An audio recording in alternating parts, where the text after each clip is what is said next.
अध्यात्म का एक बहुत छोटा सा एक रूल है, जीवे दया नामे रुचि वैष्णव सेवा। अब जीव पे दया कैसे होगी? व्यक्ति के अंदर भावना हीन है तो उसके अंदर दया नहीं होगी। ऐसा व्यक्ति ना ही तो जीव पे दया करेगा। अब जब दया ही नहीं होगी तो वो भगवान से प्रेम भी नहीं कर सकता, क्योंकि भगवान ने बोला है हर एक जो जीव है वो उनका अंश है। अब जब भगवान का अंश है हर एक जीव, तो इस प्रकार से सब के सब भगवान के पुत्र और पुत्री के समान है। हाँ जी, सब के सारी जो आत्माएं हैं भगवान के पुत्र और पुत्री के समान है। अब जब दूसरी आत्माओं पे व्यक्ति कोई दया नहीं करेगा और भगवान से खुद दया की भीख मांगेगा तो भगवान दया क्यों करेंगे? अब जब दूसरी आत्माओं के प्रति कोई व्यक्ति बहुत हिंसा करेगा तब भी भगवान तक नहीं पहुंचा जा सकता। भगवान जिससे प्रसन्न होते हैं केवल वो ही भगवान तक पहुंचता है। तो कहने का इसमें अर्थ है कि भावना तो होनी है, लेकिन उसका भी एक बैलेंस ज़रूरी है। बहुत ज़्यादा भावुक हो जाने से भी जीवन का संतुलन खराब हो जाता है, और भावनाओं को पूरा खत्म कर देने से भी जीवन का संतुलन खराब हो जाता है। भगवान कहते हैं एक हमें बीच का रास्ता चाहिए जिसमें भावना है, और हमें एक विवेक चाहिए जिससे पता हो कि उसका कहाँ इस्तेमाल करना है, कहाँ इस्तेमाल नहीं करना। एक सेल्फ कंट्रोल जिसे कहा जाता है वो चाहिए। एक भक्त के पास सबसे ज़्यादा उसकी बुद्धि उसके कंट्रोल में होती है। उसको पता है कि किस जगह पे कैसा आपको कार्य करना है। हाँ जी। अब अर्जुन को भगवान ने बोला तुम अपने सारे के सारे जो रिलेटिव्स हैं इनको मार दीजिए, ये जो रिश्तेदार हैं इनको मार दीजिए, क्योंकि ये अधर्म के पक्ष में खड़े हैं। तो हमारे जीवन में भी हमें बहुत चुनौतियां मिलेंगी। कैसे? कि हमारे जीवन में भी हमारे परिवार वाले, हमारे कुछ अपने, ऐसा हो सकता है आपका पति, आपकी पत्नी, आपके बच्चे ऐसा कुछ कार्य करे जहां आपको उनके आगे विवश होना पड़े। लेकिन अगर आप भगवान की भक्ति में हैं, अगर आप थोड़ा भी भगवत गीता को समझते हैं, तो आपको ये चुनाव करना पड़ेगा कि आप धर्म की तरफ हैं कि अधर्म की तरफ हैं। जैसे उदाहरण स्वरूप एक राजनेता है, ज़्यादातर देखा गया है, ऐसा इतिहास भी है, उनके बच्चे बहुत अय्याश हैं और वो कुछ अनैतिक कार्य कर देते हैं। तो राजनेता क्या करते हैं? जनरली अपने बच्चों को बचाएंगे, तो वो निसंदेह वो भगवान के विरुद्ध कार्य करते हैं। ऐसे लोगों को कभी भगवान की कृपा नहीं मिलेगी। एक न्यायाधीश है, अब उसके सामने उसका बच्चा भी हो, अगर उसने अपराध किया तो उसे दंड देना पड़ेगा।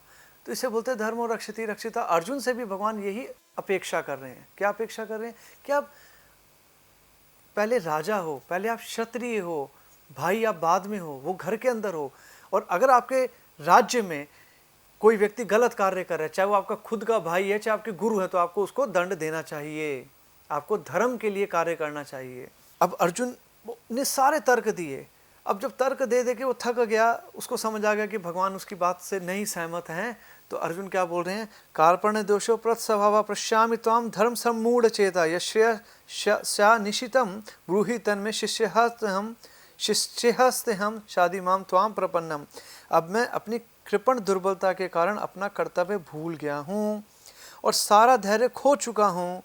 ऐसी अवस्था में मैं आपसे पूछ रहा हूँ, जो मेरे लिए श्रेष्ठकर हो उसे निश्चित रूप से बताएं। अब मैं आपका शिष्य हूँ और आपका शरणागत हूँ, कृपया मुझे उपदेश दें।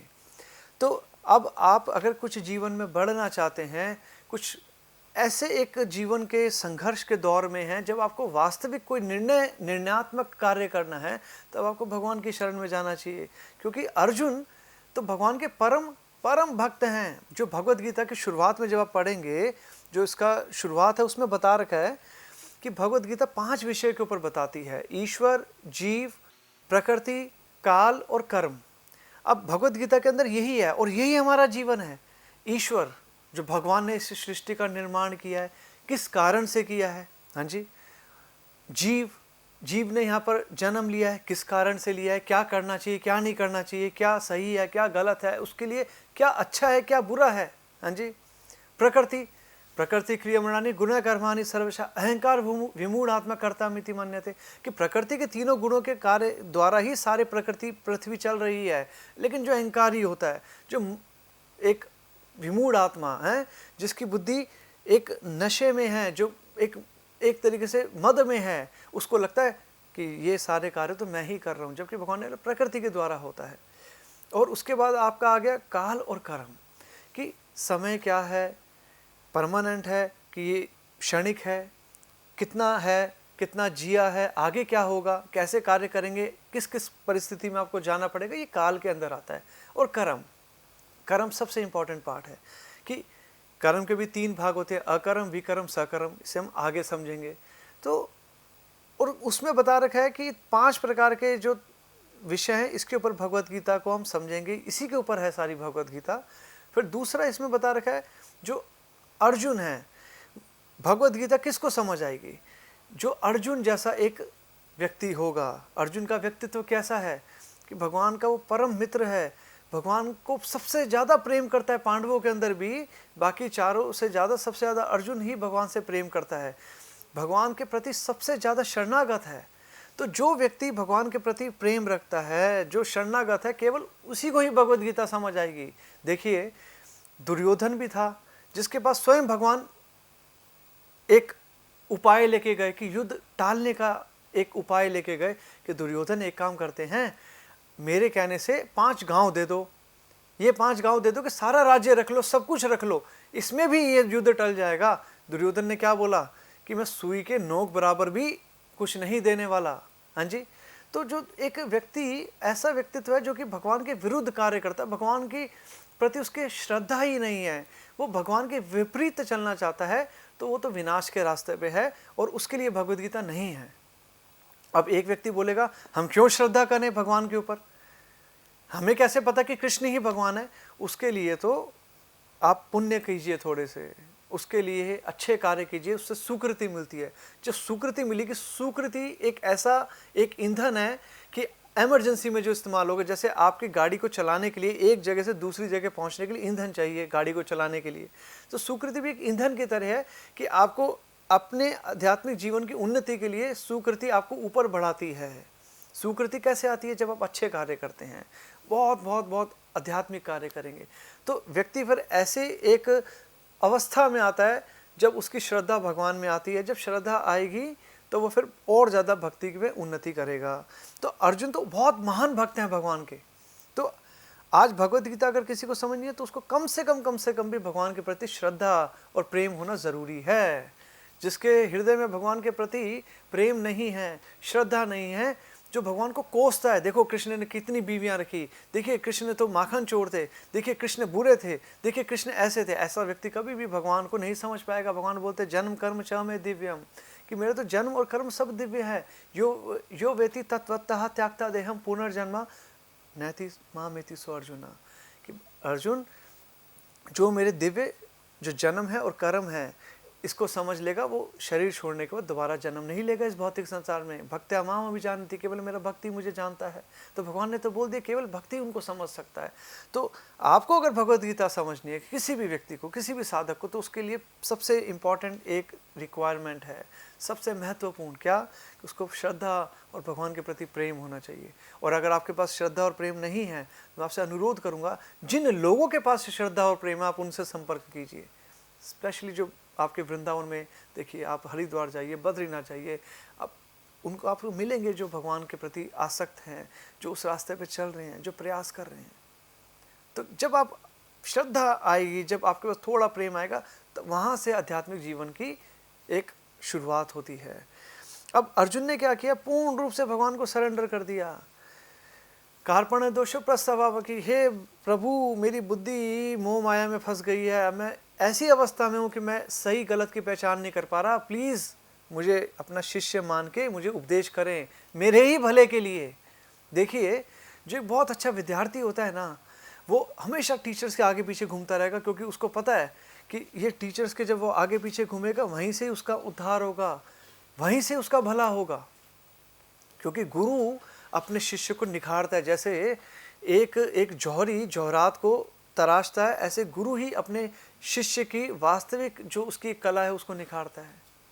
और आध्यात्मिक जीवन में क्या होता है कि मूकम करोति वाचालम पंगुम लंगतिम गिरिम यत् कृपाता हम वंदे श्री गुरु दीन तारणम, कि एक गूंगा व्यक्ति बोलने लग सकता है, एक लंगड़ा व्यक्ति पर्वतों को फांद सकता है। सुनने में बहुत आसान है, आप जाइए कभी हाई एल्टीट्यूड के एरिया में, आप जाइए बद्रीनाथ, आपको 1 किलोमीटर चलने के लिए भी आपको काफ़ी बारी रुकना पड़ेगा, नहीं चल सकता। और इमेजिन कीजिए, मानिए, सोचिए, एक व्यक्ति जो लंगड़ा है वो पर्वतों को फांद जाए, तो ये केवल गुरु की कृपा। कहने का अर्थ है ये जो तुलनात्मक अध्ययन है, कैसे कि असंभव चीज को भी संभव बनाने वाले एक सदगुरु होते हैं। सदगुरु कौन है? जो भगवान के प्रति सच्चे हृदय से कार्य कर रहे हैं। सदगुरु की पहचान है कि उसके भी, वो भी एक परंपरा में है, वो भी अपने गुरु को सब मानते हैं और अपने गुरु की दी हुई उपदेश का पालन करते हैं, शिक्षा का पालन करते हैं। गुरु वो नहीं है जो केवल आपसे अपनी पूजा करवाए और आपसे दान दक्षिणा ले और आपके जो आध्यात्मिक उन्नति है उससे उसका कोई मतलब नहीं है। गुरु वो नहीं है जो आपसे, कम से गुरु का अर्थ है जब आप जाए उसके पास तो आपसे पूछेगा कि आपका आध्यात्मिक जीवन कैसा चल रहा है। आप बोलेंगे बहुत अच्छा चल रहा है आध्यात्मिक जीवन। क्या आप झूठ बोलते हैं? जी हाँ बोलता हूँ, धंधे में बहुत झूठ बोलता हूँ, लोगों का पैसा मार लेता हूँ। तो गुरु बताएंगे कि भाई मेरे पास पैसा देने की जरूरत नहीं है, तेरा पैसा काली कमाई है, इसको खाने के बाद तो मेरी भी बुद्धि भ्रष्ट हो जाएगी। तो गुरु का कार्य यही है, गुरु आपके केवल और केवल आध्यात्मिक उन्नति से मतलब रखते हैं। गुरु, वास्तविक गुरु का कोई मतलब नहीं कि आप भौतिक जीवन में क्या कर रहे हैं क्या नहीं कर रहे हैं। हाँ, उसका ये जरूर मतलब है कि आप अनैतिक कार्य ना करें, क्योंकि अगर आप जैसे अनैतिक कार्य करेंगे तो असंभव हो जाता है आपकी आध्यात्मिक उन्नति। आज पब्लिक लाइफ में बहुत लोगों से मिलना होता है, आप जाएंगे बहुत बड़े बड़े प्रवचन दे देंगे, शास्त्र की कथाएं गा देंगे, सब कर देंगे, लेकिन जब उसको खुद को पालन करना होगा, जब खुद को पालन करना होगा तो उसका पालन खुद करने में अयोग्य हैं, नहीं कर सकते। तो केवल कथा सुनने से, केवल कथा को बोलने से ही गारंटी नहीं है कि आप आध्यात्मिक उन्नति करेंगे। आपको उस पर चलना भी पड़ेगा, और जब चलना होता है, वॉकिंग द टॉक, जो आप प्रचार कर रहे हैं उसका आचरण बहुत कठिन होता है। उसके लिए आपको बहुत भक्तों का संग चाहिए, आपको शास्त्रों का हर दिन प्रतिदिन आपको शास्त्रों का स्वाध्याय चाहिए, आपको नाम जप की कृपा चाहिए। जब आप नाम जप करते हैं भगवान का तो उसमें आपको शक्ति मिलती है, आत्मबल मिलता है कि आप अच्छे रास्ते पर चल पाएँ। आपको पता होगा कि ये बहुत अच्छा रास्ता है, ये धार्मिक रास्ता है, लेकिन उस पर चलने के लिए भी आत्मबल की ज़रूरत होती है। बहुत लोग हैं, रावण हैं, देखिए सारे धर्म का ज्ञान था, दुर्योधन को सारे धर्म का ज्ञान था, लेकिन उस पर चलने का उनके पास बल नहीं था। बुराइयों से वो खुद ही हार गए, तो अर्जुन से क्या जीतते वो।